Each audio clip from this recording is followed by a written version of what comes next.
Seja mais uma vez bem-vindo. Meu nome é Gáudio, eu sou professor de Direito Material e Processual do Trabalho, aqui da IBERJ. E, além disso, eu trabalho lá no Tribunal Superior do Trabalho, atualmente assessorando o ministro Ives Gandra. Eu estou lá há cerca de 10 anos e é a partir da experiência que eu tenho lá no TST que eu gostaria de falar algo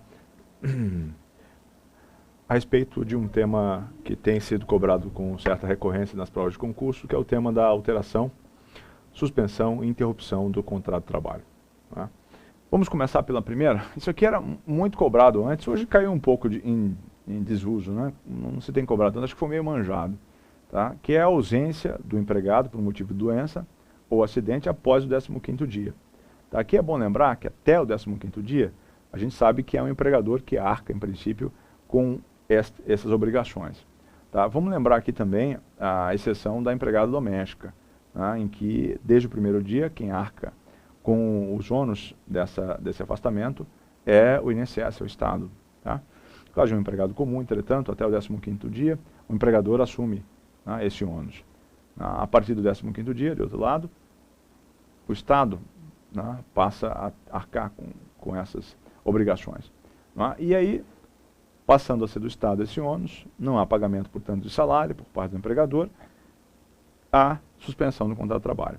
Eu devo dizer, entretanto, devo lembrar que essa é uma suspensão um tanto atípica do contrato, porque alguns efeitos permanecem, como é o caso do recolhimento do depósito do FGTS. Tá? Como é o caso também da contagem do tempo de serviço para alguns efeitos. Tá? Por exemplo, período aquisitivo, cômputo para o período aquisitivo de férias.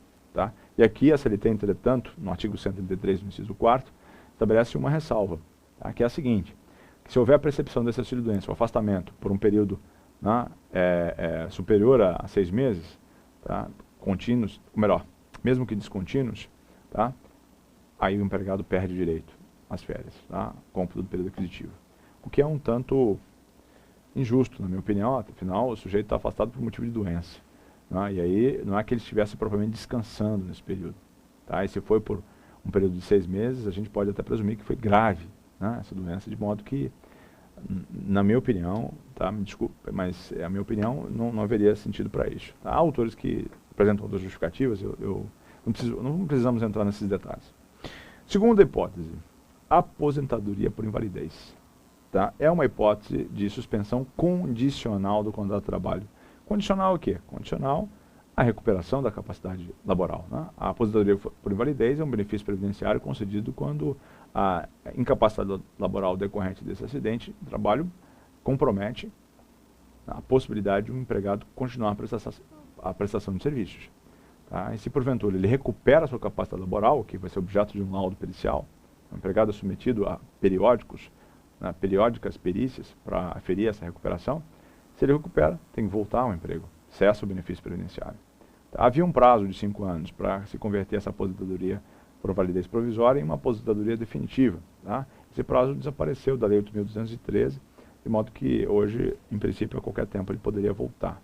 Tá? Não há a possibilidade de ruptura do vínculo nesse período, tá? Até porque se trata de uma hipótese de suspensão, como vimos. Tá? E aqui um detalhezinho previsto no 475, parágrafo 2º da CLT é o seguinte: você tem um empregado que está aposentado por invalidez. Tá? Sofreu um acidente, você contratou um substituto. E aí, ao contratar esse substituto, você deu a ele ciência disso. Ciência da sua interinidade. Ou seja, ele está sendo contratado, você diz para o substituto que ele está sendo contratado para substituir uma pessoa que está afastada por invalidez e que, se ela recuperar a capacidade laboral, tá, ela vai voltar ao seu cargo e você vai ter que ser dispensado. Bom, nesse caso, não precisa pagar a indenização, por exemplo, correspondente à multa de 40% do FGTS. O parágrafo 2º do artigo 475 da CLT sugere isto.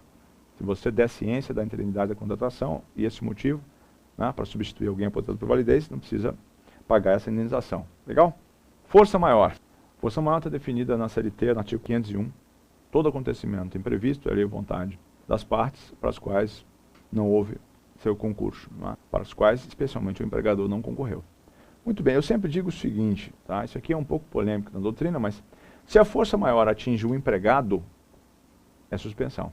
Se atinge o empregador, é interrupção. Como assim? Pense no exemplo, enchente. Tá? O empregado mora num bairro que foi afetado pela enchente, Vamos imaginar que esse bairro estivesse ligado por uma ponte. Sei lá, o cara mora lá em Niterói e trabalha no Rio de Janeiro. Cai ou dá algum problema, a ponte é interditada. Tá? Ele não consegue chegar até a empresa. Tá? Suspensão.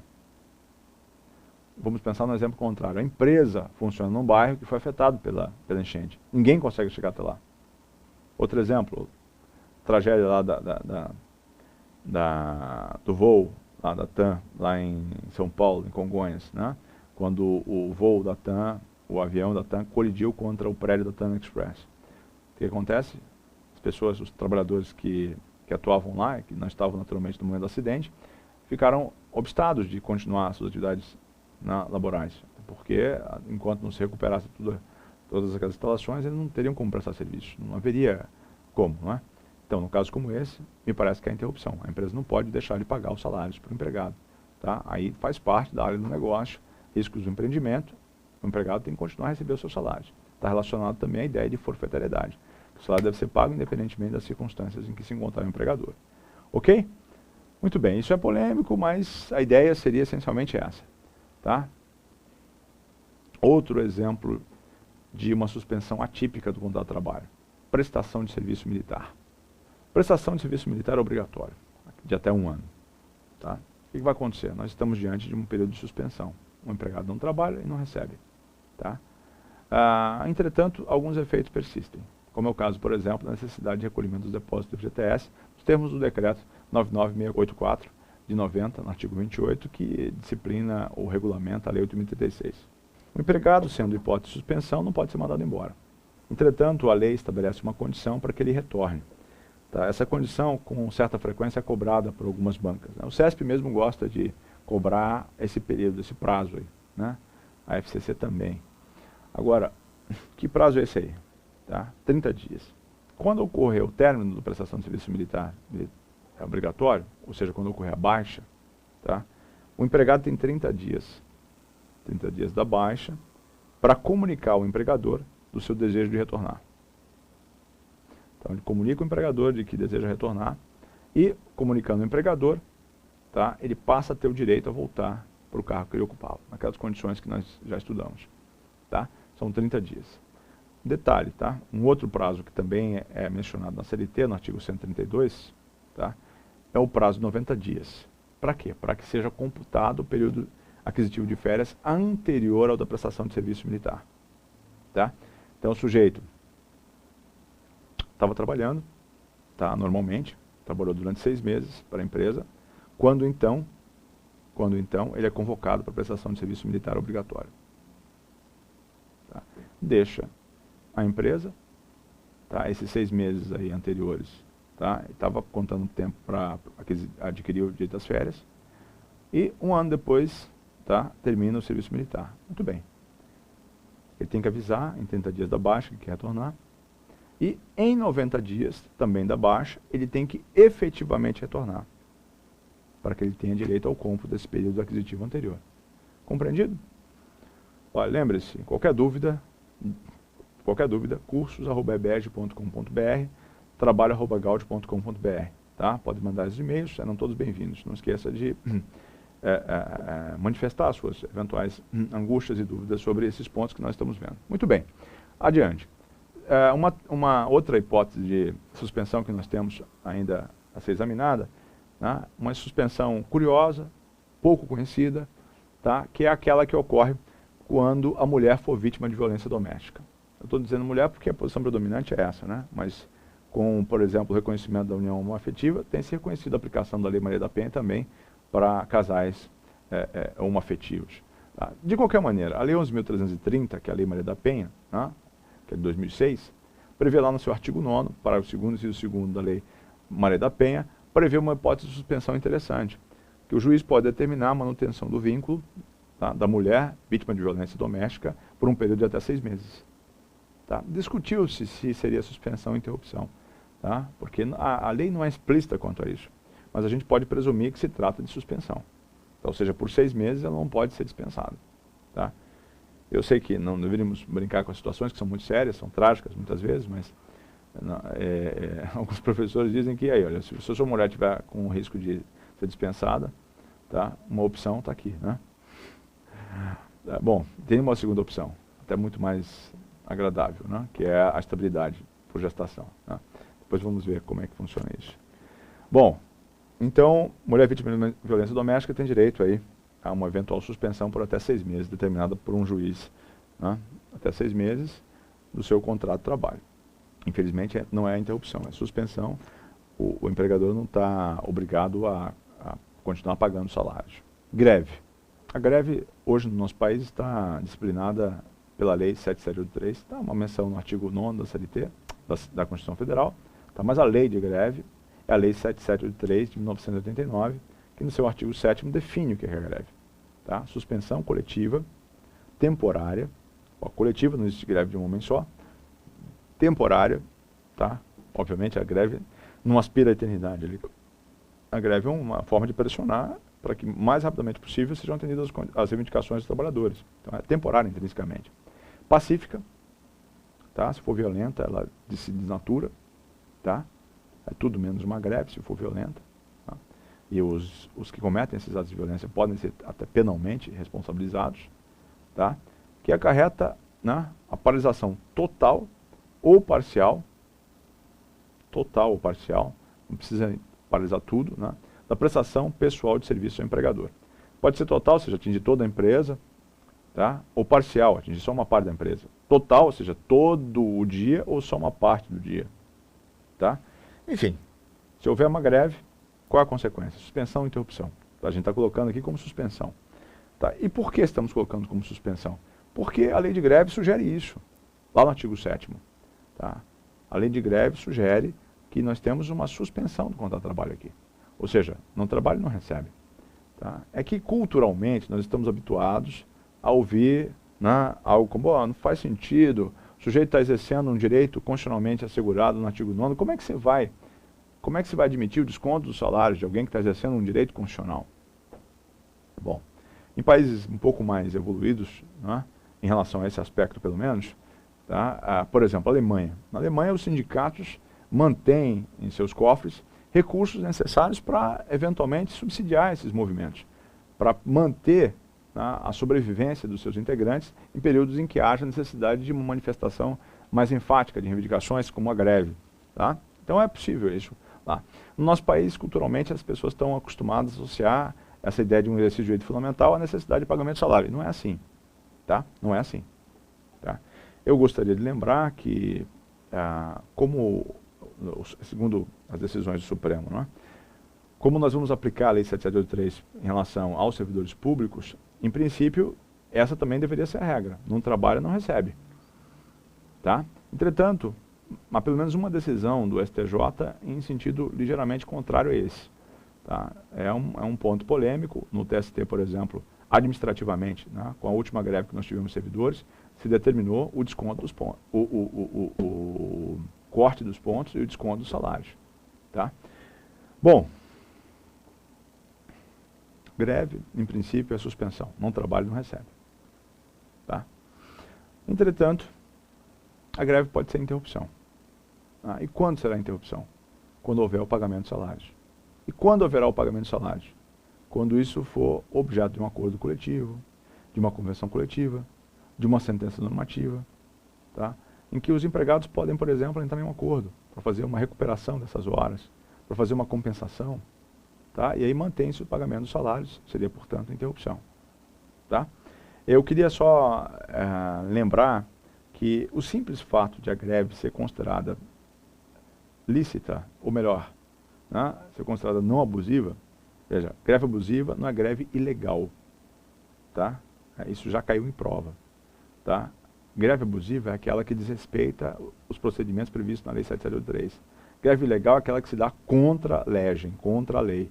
Segundo alguns autores, a única greve ilegal seria a greve, por exemplo, das Forças Armadas, que a própria Constituição veda. Então, o que nós temos é a greve abusiva, quando é desrespeitado o prazo de 48 ou 72 horas, dependendo se a atividade é essencial ou não, tá? Aí a greve pode ser considerada abusiva. Muito bem. Se ela é abusiva, não gera efeitos. Né? Nós temos orientação jurisprudencial nesse aspecto. Tá?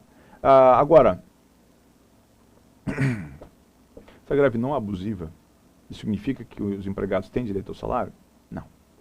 Tá? O critério determinante da nossa jurisprudência para determinar o pagamento dos salários é, vejam isso, tá? A eventual imputação de responsabilidade ao empregador, tá? Pelo início da greve. Como? Por exemplo, o empregador atrasa o pagamento dos salários dos empregados. Isso não deixa outra opção a eles, senão provocar o empregador ao pagamento desses salários por meio do exercício de um direito constitucionalmente previsto, que é a greve. Então eles usam um meio de pressão, que é a paralisação dessas atividades, para tentar obrigar o empregador a pagar os seus salários. Nesse caso, o empregador, quase que diretamente, provocou a greve. E nesse caso, tem que pagar os salários, nesse caso, é interrupção. Jurisprudência do TST. Ok? Encargo público não obrigatório de longa duração. Alguém que, por exemplo, é eleito prefeito numa cidade, tá? Ele era empregado numa determinada empresa, tá? E aí, eleito prefeito, tá? O que vai acontecer? O artigo 472 da CLT, tá? Combinado lá com 483, parágrafo 1º, nos dá essa indicação de que nós estaríamos diante de uma hipótese de suspensão, tá? Então, o contrato de trabalho pode ser suspenso. Pode ser suspenso. Na maior parte dos casos, é claro que o sujeito eleito prefeito possivelmente não vai voltar à condição que ocupava antes na empresa, né? Bom, nesse caso, assim como acontece no âmbito da prestação de serviço militar, tá? É necessária a intimação prévia, tá? Do empregador para que ele possa retornar. Tá? O que significa? 30 dias depois do término, ele tem até 30 dias depois do término do mandato eletivo para comunicar ao empregador e assim retornar. Muito bem, uma outra hipótese que nós temos aqui de suspensão é a eleição para cargo de dirigente sindical. O artigo 543, parágrafo 2º da CLT, diz que nas hipóteses em que o sujeito é eleito dirigente sindical, o seu contrato de trabalho será suspenso. Bom, quem é que paga o salário de um dirigente sindical? Tá? Você sabe quanto, a propósito, arrecadam os sindicatos no nosso país? Sabe? Quase 2 bilhões de reais só com contribuição sindical. Tá? Então, muitos deles têm realmente condições de sustentar o seu corpo dirigente, né? E, enfim, será a suspensão, quem paga o sindicato, a não ser que, por exemplo, tratando-se de um sindicato de menor porte, tá? A empresa concorde em admitir os afastamentos episódicos, até porque não serão muitos, do empregado para exercício das suas atividades sindicais. Tá? Então, se houver o assentimento da empresa, tá? Ou uma cláusula no contrato de trabalho autorizando esse afastamento sem prejuízo do salário, aí será interrupção e não suspensão. Ok? Outra hipótese de suspensão, eleição para o cargo diretor. Que eleição é essa? De alguém que vai deixar a condição quase que de empregado, vamos dizer assim, né? De subordinado, e vai passar a condição quase que de empregador, aquele que subordina. Tá? Nesses casos em que quase que se romper a gente pode dizer que ele, eu sempre costumo dizer isso, né? Ele passa para o outro lado da força, está mais perto do Darth Vader do que do Skywalker. Tá? A súmula 269 do TST diz que nesse caso haverá suspensão do contrato de trabalho, tá? Em que não vai se dar o cômputo do tempo de serviço, a não ser que se mantenha a subordinação, que vai ser aferida por elementos como a necessidade de observância ainda de um horário, de uma jornada de trabalho, enfim. Nesse caso de suspensão do diretor, é importante destacar que a Lei 8.036 admite, né, a possibilidade, tá, de o empregador continuar pagando o FGTS. Isso aqui é uma faculdade para o empregador continuar pagando o FGTS do seu diretor. Uma hipótese de suspensão que começa a ser exigida, ou cujo conhecimento começa a ser exigido com bastante frequência, é essa hipótese que surgiu lá no final da década de... Na verdade, início do ano 2000, né, por meio de uma medida provisória, que introduziu o artigo 476A na CLT, que é a suspensão para a qualificação profissional. Tá? Isso aqui, qual é o contexto? O contexto foi o seguinte: o pessoal da construção civil lá em São Paulo, tá, no final da década de 90, estava indo mal as pernas, né? Uma crise, né, que se abateu sobre esse mercado de construção civil. E aí estava começando a haver dispensa em massa de trabalhadores. Aí surgiu a ideia, no seio desses empresários, de propor, né, alguma espécie de mecanismo de contenção, tá, uma espécie de válvula de escape, né, que seria a suspensão desses trabalhadores, tá, sem o pagamento dos salários, portanto, para que eles se qualificassem profissionalmente. Aí se matava 2 coelhos. Né? A gente suspendia a prestação de serviços para, vamos dizer assim, aguardar o reaquecimento da economia nesse aspecto. E é o que acontece nas férias coletivas, também em regra. Né? E, ao mesmo tempo, qualificaríamos esses empregados. tá? Para que eles pudessem retornar em condições melhores, para contribuir com mais técnica, mais conhecimentos técnicos sobre a atividade que eles desenvolvem. Tá? Surgiu essa proposta, foi aceita e virou lei, na época do FHC, né? Alterada aí, perdão, por meio da medida provisória, o artigo 476A foi criado. Muito bem. Suspensão para qualificação profissional, ou seja, suspensão do contrato de trabalho para que o empregado possa se qualificar profissionalmente, fazer um curso. Quais são os requisitos? Anote aí, isso tem sido cobrado. O que é necessário para que essa suspensão seja admitida? 1. Negociação coletiva. Tá? Sempre que eu falo de negociação coletiva, lembre-se, tem que ter participação do sindicato, nos termos do artigo 8º da CLT. Pelo menos o sindicato dos empregados. 2. Aquiescência do empregado. Ou seja, negociação coletiva e aquiescência individual. Então, o empregado tem que concordar com isso. Tá? 3. Deve haver notificação ao sindicato com 15 dias de antecedência da suspensão. Deve-se procurar notificar o sindicato de que haverá essa suspensão para qualificação profissional de um ou mais empregados. Além disso, existe um prazo mínimo e um prazo máximo para essa qualificação profissional, para essa suspensão. Tá? Mínimo 2, máximo 5 meses. Tá? Entretanto, pode haver uma prorrogação, se a norma coletiva autorizar, tá? Desde que o empregador arque com uma bolsa, pague, ofereça para o empregado uma bolsa, tá? Durante esse período de suspensão. Ok? Isso está também no artigo 476A. Mais alguns aspectos e características dessa suspensão que têm sido cobrados. Só se pode admitir essa suspensão, tá? Uma vez a cada 16 meses, não mais do que isso. Características. O empregador pode, eventualmente, oferecer uma ajuda compensatória mensal. Pode. E se oferecer, não tem caráter salarial. Tá? O valor disso vai ser definido em norma coletiva. Outro detalhe. É vedada a dispensa do empregado, tá? Durante esse período de suspensão ou nos 3 meses após o seu retorno. O que acontece se for desrespeitada essa regra? O empregador vai ter que pagar uma indenização. Tá? Melhor, vai pagar as parcelas indenizatórias, multa de 40% do FGTS e tudo mais. Tá? E, além disso, vai pagar, tá? Vai arcar com uma sanção, uma multa imposta por norma coletiva, cujo valor vai ser de pelo menos um salário mensal do empregado. Tá certo? Olha, vejam aí que nós temos uma série de detalhezinhos que podem inspirar o examinador a cobrar em questões objetivas e dissertativas esses aspectos. Ainda mais sobre suspensão. Licença não remunerada. O empregado pede licença por fins particulares, para resolver alguma questão particular, né, sei lá, para fazer um curso no exterior. Né, pode-se admitir essa licença não remunerada, né, e aí vai ser naturalmente, com concordância do empregador, é claro, né, vai ser uma hipótese de suspensão do contrato. Intervalos legais. Aqui, com alguma frequência, os alunos acabam se confundindo um pouco. Intervalo intra-jornada. O intervalo que você tem para ir para casa almoçar. O intervalo que você tem entre uma jornada, entre o final de uma jornada e o início da subsequente. Tá? Esse intervalo aí é suspensivo ou interruptivo do contrato de trabalho? Tá? Vários alunos dizem, não, professor, é claro que é interruptivo, tem que pagar salário. E aí eu sempre faço a seguinte pergunta.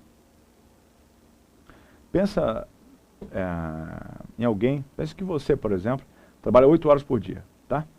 Então você começa às 8 da manhã, vai até meio-dia, e aí você vai para casa, tem um intervalo, vamos imaginar, de 2 horas, né? O intervalo interjornada, nós vamos estudar num modo específico, é de no mínimo 1, né? Em princípio, para quem trabalha mais de 6 horas, e no máximo 2. Você vai para casa almoçar, fica até as 2 da tarde e retorna. Retornando às 2, até que horas você vai ficar? Até às 18, se a sua jornada é de 8 horas. Ora, então esse tempo que você for almoçar não é computado. O artigo 71 da CLT diz isso. Ora, se não é computado, não é pago. Se não é pago, é suspensão. Mesmo raciocínio para o intervalo interjornadas, que é aquele intervalo mínimo de 11 horas, entre o final de uma jornada e o início da subsequente, previsto lá no artigo 66 da CLT. Nós veremos, entretanto, que há alguns intervalos, tá, os intervalos não previstos em lei, e os intervalos para desgaste físico, tá, em razão de desgaste físico intenso, esses são interruptivos. Daqui a pouquinho falamos deles. Suspensão disciplinar. É uma medida disciplinar em que o empregador, depois de ter advertido o empregado, tá, suspende o empregado. Essa gradação, essa proporcionalidade, não é, vamos dizer assim, uma regra absoluta né? A ideia aqui é respeitar a proporcionalidade. Tá? Você não pode punir o empregado que, por exemplo, se atrasou 5 minutos com uma suspensão direta de cara, ou mandar embora o sujeito. O cara atrasou 5 minutos, adverte por escrito. Continua atrasando. Tá? Pode se advertir mais uma vez ou suspender o empregado. Suspende. 5 dias.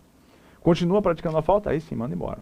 Claro que em algumas hipóteses não é possível observar essa gradação, como nós veremos com detalhes mais adiante. Mas imagine um sujeito que foi surpreendido subtraindo algum bem da empresa, né? Caixa lá que está levando dinheiro. Bom, você não precisa esperar o cara levar todo o dinheiro embora. Você pode mandar embora logo de cara. Né? Houve uma ruptura grave de confiança nesse caso. Suspensão. A suspensão disciplinar, obviamente, é uma suspensão do contrato de trabalho, acarreta a suspensão do contrato de trabalho. Né? Só o juiz, né? Cuja punição máxima é a aposentadoria, é que depois de comprovada a sua culpa, ainda continua a receber salário. Né? Na verdade, proventos, que é um absurdo completo. É uma insanidade no nosso ordenamento jurídico, mas está lá. Claro que essa é a sanção no plano administrativo, vamos chamar assim. No plano penal existem outras possibilidades. Mas na minha opinião, uma afronta ao Estado Democrático de Direito se ele imaginar isso. Como se autorizar, por exemplo, a greve de juízes, de magistrados. O que é também uma afronta brutal, na minha opinião. Mas, enfim, vamos deixar isso de lado. É um tema polêmico e desperta algumas paixões. A suspensão disciplinar, né, é uma suspensão do contrato de trabalho e só pode durar no máximo 30 dias. Tá? O máximo que você pode, né, o período máximo em que você pode suspender o empregado é 30 dias. Tá? Ultrapassado isso, o empregado pode pedir rescisão indireta. Suspensão do estável para apuração de sua falta, né, inquérito, apuração de falta grave, por exemplo, né, que deve ser proposto em 30 dias dessa suspensão disciplinar. Além disso, vamos adiante.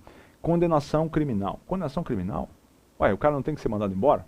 Em 2011, lá no CEUB, que é uma faculdade em que eu também ministro algumas aulas, na especialização, né, houve um assassinato. Um professor assassinou uma aluna. Tá? Um caso bastante rigoroso e tal. Logo em seguida ele foi dispensado. Ele poderia ser dispensado por justa causa. O goleiro Bruno, Elisa Samúdio, não sei se você já ouviu falar, foi um caso pouco explorado na imprensa, não é? Bom, o goleiro Bruno, do Flamengo, né, logo depois de terem surgido as denúncias de que ele teria assassinado, né, em conjunto com alguns de seus colegas, né, alguns de seus amigos, assassinado lá a sua ex-namorada, tá? Ele foi demitido, foi na verdade dispensado do Flamengo por justa causa. Poderia ter sido dispensado por justa causa. O professor do CEUB foi dispensado sem justa causa, e o Bruno por justa causa. Poderia? Bom, por justa causa não. Por quê? Porque a dispensa por justa causa, né, em razão disto, de condenação criminal, exige o trânsito em julgado e depois, como veremos, também a imposição de uma pena restritiva de liberdade. Tá? E no caso do sujeito do CEUB, ele poderia ser dispensado sem justa causa? Sem justa causa, é claro. Existe o direito potestativo do empregador de romper o vínculo. Tá? Mas o que eu tenho recomendado em circunstâncias como essa, se o crime cometido pelo empregado não é tão grave, sobretudo, né, o delito de trânsito, por exemplo, enquanto for apurado isso aí, tá, enquanto não transitar julgado, admite-se, a doutrina tem admitido, né, a suspensão do contrato de trabalho, suspender. Tá? Agora, depende do crime, é claro. Né? Se for um delito de trânsito de menor potencial ofensivo, sei lá, por uma batida e tal, um sujeito sofreu uma lesão, sei lá, qualquer, menor importância, e não tem absolutamente nenhuma conexão com a atividade que o empregado desenvolve, aí não parece nem que a suspensão seria possível. Tá? Por outro lado, se é um motorista de transporte coletivo que se envolve no acidente, aí é claro que a situação muda de figura.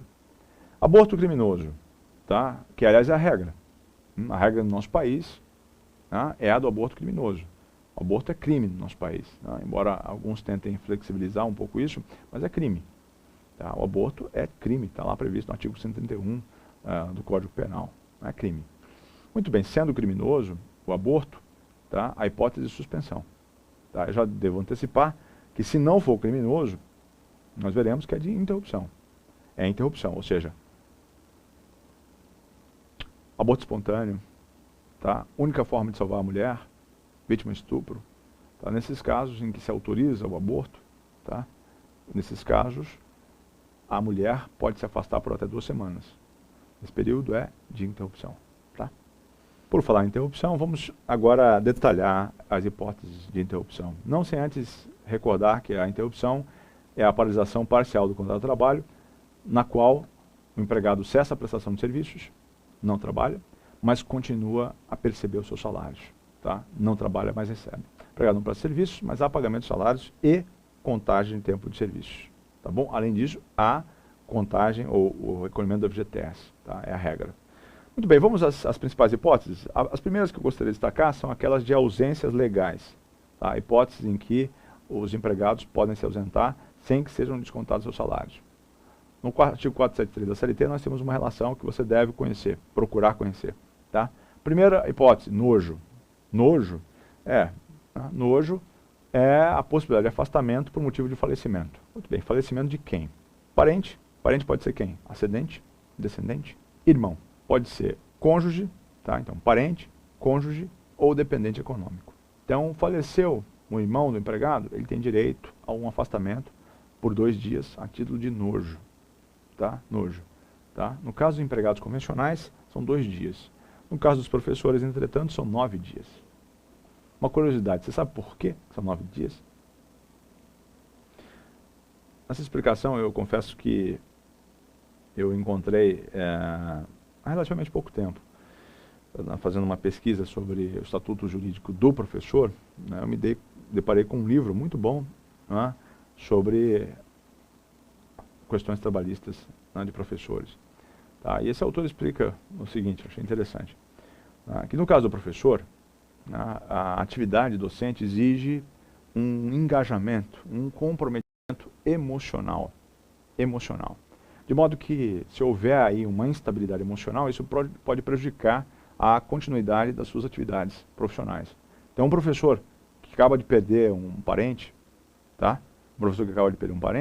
Ele vai estar emocionalmente comprometido e não vai poder ministrar uma aula como deveria. Tá? Então, vamos dizer assim, esse abalo emocional impede que ele dê continuidade à sua atividade profissional, de modo que esse afastamento por um tempo maior é necessário para que ele possa se recompor e voltar à sala de aula com maior estabilidade, não é? Emocional. Essa seria a explicação. Interessante, não é? 2 dias consecutivos, empregados convencionais, 9 dias, professores. Tá? No caso dos professores, um detalhe interessante que não se inclui o irmão. Tá? Lá no artigo 320, parágrafo 3º. Entretanto, a doutrina tem estendido também ao professor, né, a possibilidade de afastamento quando falece um irmão. Os motivos permanecem. Né? Ubi idem ratio, ib idem ius. É de analogia. Né? Onde está a mesma razão, está o mesmo direito. Gala. Gala é um motivo de alegria, de júbilo, né? Que é quando o empregado se casa. Pode de casamento. Nesse caso, ele pode se afastar por 3 dias. Empregados convencionais, 3 dias, professores, 9 dias. Aí sempre fala, não, aí o abalo emocional aí também, o professor se casa e tal, fica emocionado, emocionalmente abalado, é isso? Bom, a gente pode imaginar que em alguns aspectos sim. Né? Registro de nascimento de filho, aqui um detalhe interessante, a CLT previa, né, o afastamento por 1 dia, né, no correr da primeira semana lá do nascimento do filho do trabalhador. Daí como é que fica agora quando a Constituição Federal estabelece a licença paternidade de 5 dias, o que é um absurdo completo, né, esse prazo tão exíguo. Então, a conclusão predominante hoje na doutrina é de que esse tempo aí, esse período de 1 dia foi absorvido por essa licença paternidade mais abrangente, né, não muito mais, né, de 5 dias, ok? Então teria desaparecido essa hipótese prevista no artigo 473, tá? Não teria sido recepcionada pelo texto constitucional. Alistamento eleitoral, 2 dias consecutivos ou não. Tá? Esse consecutivos ou não, tá? Estou enfatizando aqui no slide porque já foi objeto de peguinha. Tá? Consecutivos ou não. Tá? Ou seja, não precisa ser consecutivo. Tá certo? Doação de sangue. Tá? Não vai se animar, não. Tá? Não dá para você doar sangue toda semana e aí tirar a folga. Não. É 1 dia para cada 12 meses. Tá? Para você doar sangue, a limitação é essa. Obrigações de reservista. Aqui é o quê? O dia da apresentação. Tá? Um dia constrangedor para todos os homens, em que você tem que ir lá se despir na frente de vários estranhos, enfim. E aí, você faz lá um exame médico, sei lá. Nesse dia, naturalmente, se além de todo esse constrangimento ainda tivessem que descontar o seu salário, seria uma dupla, desculpem, sacanagem, né? Então, apresentação, juramento da bandeira, né? Nesses casos, nesses 2 primeiros casos, inegavelmente é uma hipótese de interrupção. Mas uma pergunta para você. Você sabe o que acontece no caso de guerra? Tá? Os militares trabalham como cenário de guerra, um dos principais cenários de guerra do nosso país, a invasão da Amazônia pelos Estados Unidos. Vocês sabem disso. Então, imagine que a Amazônia seja invadida e aí você seja convocado. para a guerra. Do ponto de vista trabalhista, não sei se vai ser essa a sua principal preocupação quando estivermos em guerra com os Estados Unidos, né? Meio complicado isso. Né? Mas imagine lá, o que vai acontecer com o seu salário? Essa lei 4.375, de 61, diz que o empregado vai fazer uma opção. Qual a opção? 2/3 do seu salário ou soldos das Forças Armadas. Então ele vai optar entre a percepção dos 2/3 do salário oferecido pelo empregador e o pagamento dos soldos pelas Forças Armadas. Tá? Se fizer a primeira opção, receber os salários, 2/3 dos salários do empregador, é interrupção. Se optar pela segunda, seria suspensão. Interessante, não é? Aí você vai falar, pô, mas ele vai sempre optar pelos 2/3, até porque os soldos não são lá muito atrativos em geral. Né? Depende, se o cara trabalhar no McDonald's, por exemplo, que pagam quase R$200 por mês, né? Enfim. Bom, tá? A gente explicou lá na unidade sobre salário por que se admite que alguém no McDonald's ganha R$150. Então, se tiver curiosidade, dê uma olhadinha lá no nosso módulo sobre remuneração e salário para entender esse aspecto do salário mínimo. Perfeito. Além disso, vamos agora, mais rapidamente, de forma objetiva, tratar de outras hipóteses. Outra hipótese importante, ou pelo menos presente lá no artigo 473, é prestação de exame vestibular, né, para ingresso em estabelecimento de ensino superior. No dia que você vai fazer lá o exame vestibular, em princípio, você teria dispensado o trabalho. Existe um projeto para estender isso também para realização de concurso, submissão à prova de concurso. Tá? Mas, de um modo geral, os concursos são realizados no final de semana exatamente para não obstar a participação daqueles que trabalham durante a semana, o que é a regra, né? Ou pelo menos é muito comum. Né? Comparecimento em juízo, também é interrupção, seja como parte, seja como testemunha. Foi lá, teve que comparecer durante, tá? Isso aqui é um detalhe importante, durante o tempo que você teve que estar lá. Tá? Então, se você é chamado por testemunha de manhã, numa audiência, você não ganhou o dia de folga. Não, você tem que voltar. Isso tem já sido esclarecido na nossa jurisprudência. Reunião oficial, representante sindical, tá? Em reunião promovida por organismo internacional, de que o nosso país seja membro, aí geralmente são promovidos pela OIT. Nesse caso, deve-se dar ao empregado a possibilidade de participar sem sofrer descontos nos seus salários. Cargos públicos de curta duração, também são hipóteses de interrupção. Né? O caso, por exemplo, do jurado, lá nos termos do CPP, no artigo 430. Tá? No caso do jurado, mais uma vez, o julgamento aí, um julgamento desses muito explorados pela imprensa, né? O caso lá dos Nardoni, né? Imagina, durou quase uma semana lá o júri. Durante esse tempo em que provavelmente os jurados tiveram que se afastar das suas atribuições profissionais, tá? Não podem sofrer descontos. Então, hipótese de interrupção. Tá? Quando vai comparecer como testemunha, acabei de dizer, mas a CLT também diz lá no artigo 822 que não se poderia admitir o desconto. Ok? Ausência por motivo de doença, já vimos, até o 15º dia, o empregador é que arca, a não ser no caso do empregado doméstico, quando então desde o primeiro dia já vai ser pago pelo INSS. Tá? No caso, o atestado médico vai ser produzido por um médico credenciado pela empresa, tá? Ou pelo órgão previdenciário respectivo, né? Nessa gradação aí. Descansos trabalhistas, tá? Alguns descansos, por exemplo, o caso do repouso semanal remunerado, que a seu tempo nós estudaremos, e que produz uma suspensão condicional do contrato de trabalho. Condicional à assiduidade e pontualidade nos termos da Lei 605 de 1949. Tá? Férias, né? É claro, férias é a hipótese típica de interrupção, quando você não trabalha e, no entanto, recebe. Alguns tipos de intervalos, tá? Aqui é importante lembrar quais são esses tipos de intervalos, né, que produzem interrupção. Quais são eles? Aqueles de desgaste físico, para atividades de intenso desgaste físico, e aqueles não previstos em lei, concedidos por mera liberalidade do empregador. Vamos a alguns exemplos? 3 eu trouxe aqui de desgaste físico. Primeiro, o intervalo do mecanógrafo, artigo 72 da CLT, que é também estendido por interpretação jurisprudencial ao digitador. Né? Hoje faz sentido falar em mecanógrafo, né? O digitador, o cara que é digitador. Tá? 90 minutos de trabalho, 10 de descanso. A cada 1h30 ele tem 10 minutos de descanso. Esse descanso é computado na sua jornada. É pago pelo empregador. Minas de subsolo, quem trabalha em minas de subsolo, artigo 298 da CLT, diz que a cada 3 horas de trabalho vai ter 15 minutos de repouso. Quem trabalha em câmaras frias, por exemplo, frigoríficos, tá? Artigo 253 da CLT prevê que a cada 100 minutos de trabalho ele vai ter 20 de descanso. Também todos eles pagos. Ginástica laboral, pausa para o cafezinho, para o lanche. Tá? Agora virou moda isso lá em Brasília, né? Em vários órgãos públicos, inclusive em tribunais, acham um absurdo isso, interromper a atividade, né? Por exemplo, de uma secretaria, de um cartório para a ginástica laboral e deixar os advogados esperando. Teria que haver uma espécie de rodízio, revezamento aí. Mas vamos imaginar uma empresa privada que dê uma pausa de 15 minutos para ginástica laboral. Bom, num caso como esse, tá? O empregador não pode exigir que esse sujeito teve a pausa de 15 minutos, depois do final do expediente compense, ficando mais 15 minutos. Não. Esse intervalo deve ser pago. Tá? É pago pelo empregador, é computado na jornada de trabalho. E se não for pago, dá direito ao empregado a pedir isso em juízo. Tá? Se ele ficar esses 15 minutos a mais, é como se fossem horas extras. Certo? Muito bem. Exercício de mandato sindical quando houver assentimento da empresa por causa contratual autorizando esse afastamento. Né? Nós já havíamos comentado. Uma hipótese extremamente complexa, né, de suspensão atípica do contrato de trabalho é a da licença maternidade. Muitos entendem, aliás, que não seria interrupção, seria suspensão. Porque, afinal, quem paga ao final e ao cabo, ao fim e ao cabo, não é o empregador, tá, é o Estado, essa licença maternidade. Não é? Aqui a gente não vai entrar em muitas minúcias, até porque se trata de um benefício previdenciário. Mas eu gostaria de tratar de alguns pontos, muito rapidamente. Primeiro, quem é que tem esse direito à licença maternidade? Pode parecer um absurdo isso, eu estou perguntando, você vai falar, pô, quem tem direito, obviamente, é a mãe. É só a mãe mesmo? É? Bom, como é que fica a situação de um pai solteiro que adota? Eu não estou falando ainda de união homoafetiva, estou falando de um pai solteiro que adota. Como é que fica essa situação? Bom, no caso de um pai solteiro que adota, os tribunais já têm reconhecido que ele pode, sim, ter licença maternidade. Olha que interessante. Ou seja, os 120 dias, que a gente vai daqui a pouquinho ver. Tá? Agora, a mãe adotante, nós todos sabemos que, desde algum tempo, né, lá no próprio artigo 392 da CLT, tá, tem direito à licença maternidade. Tá? Daqui a pouco a gente fala do prazo. Ok? Qual é o prazo, a propósito? 120 dias. Esse é o prazo de licença maternidade obrigatório, aos quais nós podemos acrescentar 60 dias. No módulo específico sobre trabalho da mulher, nós vamos entrar num detalhamento muito maior sobre isso.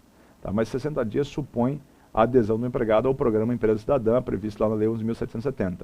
E supõe que a empregada faça o requerimento até o final do primeiro mês após o parto. Tá? E ela não pode colocar a criança em creche, tem algumas restrições. Não pode trabalhar nesse período, receber, enfim. Certo? Muito bem. Esses 120 dias também são para a mãe adotante? Aí todo mundo se lembra, não, tem aquele negócio da regra proporcional, né? Depende da idade da criança adotada e tal. Isso acabou, pessoal. Tá? Acabou. O 392A, nesse ponto, tá, foi revogado pela nova lei de adoção. Então, os 120 dias são estendidos de igual forma para adotante.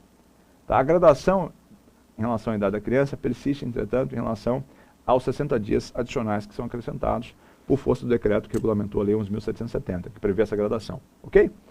Muito bem. O que acontece, só uma questão polêmica aí para você pensar. Tá? Para você pensar numa questão dissertativa. O que acontece no caso de uma união homoafetiva? Imagine duas mulheres que convivem numa união homoafetiva. Tá? Duas mulheres. Resolvem adotar uma criança. Tema polêmico. E aí? Licença maternidade e paternidade, licença maternidade para as duas. Já caiu em prova isso aí. Posição que eu defendo pessoalmente. Na unidade sobre fontes do direito do trabalho, eu lembrei que entre os mecanismos de integração previstos no artigo 8º da CLT, está lá o direito comparado. Nós podemos usar o direito comparado. O direito comparado me parece que oferece uma solução interessante para casos como esse. Sabe qual é? Licença compartilhada. Tá? Em vários países, Alemanha, Dinamarca, Noruega, tem licenças parentais, tá? Em que é possível compartilhar entre os cônjuges. Tá? Países como a Dinamarca, esse período chega a 2 anos. Então, o pai e a mãe podem compartilhar. Um fica com 1 ano, outro fica com 1 ano, um fica com 1 ano e meio, outro, né? O pai fica com 1 ano e meio, seria mais justo. E a mulher com 6 meses, não é? Bom, me parece que no caso, por exemplo, de um casal homoafetivo, a gente poderia admitir isso. Uma licença de 120 dias compartilhada pelos dois. Isso, claro, supõe talvez algumas questões operacionais, né? São empregadores diferentes, como é que fica isso? Bom, mas isso ainda é um tema muito polêmico, mas é só para você ter uma reflexão aí, diante desses novos tempos que nós estamos vivendo. Licença paternidade é de 5 dias só, por enquanto. Há projetos estendendo, né, esse período, não vamos comentar isso por enquanto. Tá? Então houve uma elevação aqui no texto constitucional. Antes era só 1 dia, era pior ainda na CLT, no artigo 473, e hoje são 5 dias. Tá? Licenças remuneradas, como por exemplo licença prêmio, também dão ao empregado que acarreta uma suspensão do contrato de trabalho. Aborto não criminoso, a gente já falou, 2 semanas. Tá? Se não houver outro meio de salvar a vida da gestante, se a gravidez resulta de estupro, ou em caso de aborto espontâneo. Tem 2 semanas, e aí é a interrupção.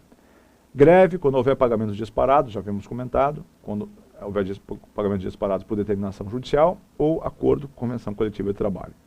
Lockout, né, já estamos chegando ao final, né? Vamos tratar só de mais algumas hipóteses. Tá?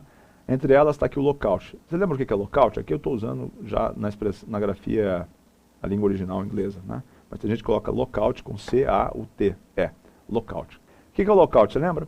Está lá previsto na lei de greve, na lei 7783 de 89, no artigo 17, parágrafo único. Lockout é a paralisação das atividades empresariais por iniciativa do empregador com o objetivo de esvaziar as reivindicações dos trabalhadores ou inviabilizar o exercício dessas reivindicações.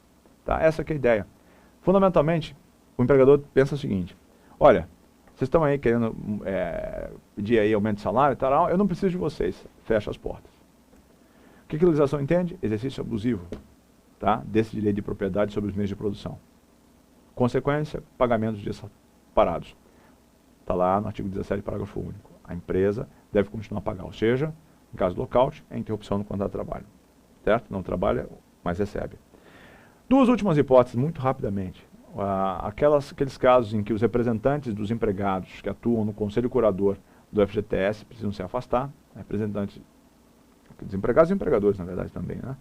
A Lei 8.036 prevê que haverá interrupção, ou seja, ele não vai poder sofrer, obviamente, nenhum desconto no salário nesses dias. Tá? Participação no CC FGTS, né? As reuniões, enfim. E, por fim, a paralisação da empresa, já havíamos comentado, por motivo de causas de força maior. Né? O caso lá da TAM Express, que eu mencionei, paralisou as atividades, isso não é culpa do empregado, nem do empregador, mas isso está afetando a atividade empresarial. Imagine que tem um incêndio qualquer, e a empresa deixa de funcionar naquele período. Os empregados devem continuar recebendo? Claro que sim. Eu gostaria de agradecer imensamente a sua paciência, né, e dizer que os seus esforços certamente vão ser recompensados. Tem um brocado latino que eu sempre gosto de usar, que é o lema da NASA, né, para animar os concurseiros, que é per aspera ad astra, né, ad astra. Pelo áspero até os astros. Né? Esse deve ser o lema aí daqueles que durante os finais de semana estão sacrificando o seu lazer, né, o convívio com os familiares, em nome de uma causa bastante nobre, que é a obtenção de uma vaga em um concurso público. Muito bem, meu caro, agradeço a sua paciência. Dúvidas, observações, enfim, críticas, todas serão bem-vindas. cursos@ebed.com.br ou trabalho@gaudio.com.br. Foi um prazer tê-lo até aqui. Tá? Se quiser maiores informações, detalhes, eu também tenho uma conta no Twitter, que é #Gaudio de Paula. Gaudio de Paula. Joga Gaudio de Paula lá no Twitter, tá? G-U-D-I-O, tá? De Paula, e você vai me encontrar. Tá? Será um prazer tê-lo lá. Também tem um perfil no Facebook, que tem o mesmo objetivo, tá? É objetivo profissional, não se preocupe que você não vai receber meu cardápio pela manhã, o que eu estou comendo, onde é que eu estou, viajando e tal. Geralmente eu faço aí alguma divulgação do meu trabalho e, é claro, né, procuro manter os meus alunos atualizados quanto às eventuais mudanças na jurisprudência do TST. Aliás, dia 19 de dezembro, ou seja, na segunda-feira, agora haverá uma sessão, na outra segunda-feira haverá uma sessão do TST em que serão possivelmente alteradas algumas súmulas e aprovadas algumas outras, né? Algumas OJs também vão ser editadas e vale a pena você acompanhar. Tá? Estou à disposição, permaneço à disposição online, tá? E mais uma vez concluo agradecendo a sua presença. Muito obrigado.